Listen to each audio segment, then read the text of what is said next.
les rêves, Dieu voulait que les sélectionnés écoutent cette passage. Amen. Donc vous êtes les sélectionnés de Dieu. Amen. Amen. Voilà. La portion des Écritures que nous venons de lire, la Bible nous parle du patriarche Abraham. C'est pas pour rien que je t'ai fait répéter Abraham. Parce que Abraham était avant Abraham. Dans Genèse chapitre 12, verset 1er, Dieu dit à Abraham, parce que Abraham veut dire père élevé.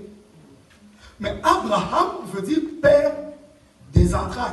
Bon, je n'aime pas trop la signification de lui, c'est comme il dit père des multitudes. Oui, il parle de multitudes parce que les multitudes viennent des entrailles. Mais le mot étymologique, c'est Raham. C'est comme ça que vous verrez Abraham, Dieu va faire de lui Abraham. Je vais vous expliquer toutes ces choses. Mais laissez-moi vous dire que la montagne dont il est question ici, ce n'est pas un lieu géographique où l'Éternel pourvoit, sinon tout le monde, nous rendrions là-bas. Alléluia. Amen.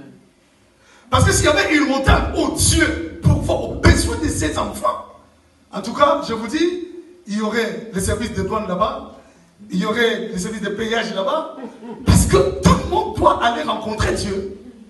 Je ne sais pas si en Belgique, si vous avez une montagne de prière comme nous à Kinshasa, il y a Manguégué, il y a Luzizi là, il y a Intendance, il y a Badara. Je ne sais pas s'il y a des montagnes de prière. Non, certainement pas. Donc c'est qu'ici, on ne sait pas chercher Dieu pour qu'il pourvoie.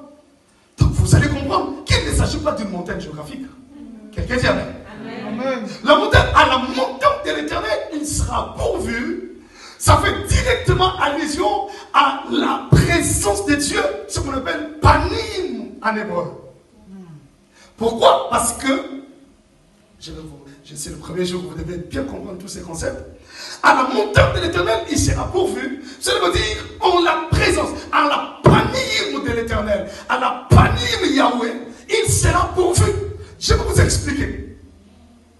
Le mot présence, en hébreu, ça n'a jamais été au singulier.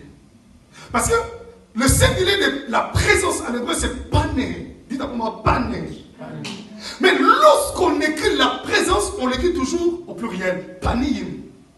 Lorsque vous lisez la Bible, vous voyez les yim, c'est le pluriel des né. Donc, lorsqu'on écrit la présence, ça a toujours été au pluriel. Pourquoi? Parce qu'ils estiment que dans la présence de Dieu, Dieu se manifeste sous ses plusieurs facettes. Amen. Oh God. Donc, quand Dieu vient, comme Yahweh, comme Elohim, lorsqu'il descend, il vient avec tous ses attributs. Quelqu'un peut le voir comme le Dieu qui guérit, l'autre peut le voir comme le Dieu qui pouvoir, l'autre peut le voir comme le Dieu qui élève, l'autre peut le voir comme le Dieu des lumières, l'autre peut le voir comme le Dieu pourvoyeur, l'autre peut le voir comme le Dieu qui défend ses enfants. Il se présente sous ces plusieurs facettes. C'est comme ça que là où Dieu est, Dieu peut pourvoir à tous tes besoins. Comme ça a été le cas d'Abraham. Quelqu'un dit Amen. Amen. Alors nous allons nous rendre compte que, oh yes, la montagne dont il est question, comme je vous l'ai dit, c'est la panim, la présence de Dieu. Donc dès lors qu'il est là, dès lors que Dieu est là, quel que soit l'endroit, il va pourvoir. C'est comme ça que vous verrez Dieu dire à Abraham, tu iras à Morija, sur l'une des montagnes que je te dirai. Parce que Morija, ou Israël, c'est un pays montagneux. Alors il y avait plusieurs montagnes. Mais Dieu a orienté Abraham d'abord à Morija et sur une de ces montagnes. Et voilà pourquoi lorsque nous lisons la Bible, la montagne est aussi prise comme l'église. Là où il y a la présence de Dieu. Là où il y a la présence de Dieu. L'église. Donc lorsque nous parlons de la montagne, nous pouvons aussi parler de l'église. Comme montagne de l'Éternel. Comme Sion, la montagne de Dieu. Donc, lorsqu'on parle de la montagne, je voudrais que nous mettions tous à l'esprit, c'est là où il y a la présence de Dieu. Ça peut être à l'église. Donc, tu peux faire de ta chambre une montagne de prière. Amen. Oh my God. Tu peux faire d'un coin de votre maison une montagne de prière. Nous pouvons tous être ici dans l'église. Nous sommes sur la montagne de Dieu. Mais il y a des moments, oui, nous allons passer ce moment, je vous promets. Il y a des moments où nous allons monter en prière. Je dirais à quelqu'un, élève ta montagne là où tu es. Tu peux chercher ton coin, tu dis, ici, je lève ma montagne de prière. Waouh! Là où il y a la présence de Dieu. Je Je me sens bien quand je prie.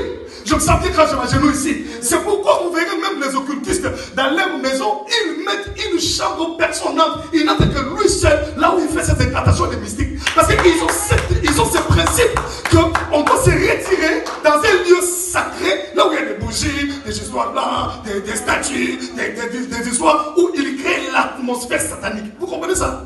C'est comme ça, nous aussi, un sacrificateur, lorsque un sacrificateur monte dans la présence de Dieu, gloire à Dieu pour Apocalypse chapitre 1, verset 6, où Christ a fait de nous un royaume des sacrificateurs. Lorsque toi tu t'approches de Dieu, tu dois chercher à créer l'atmosphère de Dieu. Je n'ai pas besoin de bougies, je n'ai pas besoin de statues, je n'ai pas besoin de grosses bibles, mais j'ai besoin de comprendre seulement que Yahweh est dans ces lieux. Pendant que je prie, pendant que je cherche Dieu, je suis en face d'un Dieu qui répond. La Bible a dit, oh, toi qui exauces les prières, toutes les nations viendront vers toi. Lorsque je m'avance vers Dieu, je sais que mon Dieu est là, il m'exauce. Et lorsqu'il exauce, il répond aux prières. Je dis à quelqu'un ce soir, il est possible que Dieu te surprenne en exaucant tes prières, faites même accrocher. Ok, a dit amen. Il est possible que le Seigneur te surprenne agréablement. Je suis en train de parler comme prophétisant, comme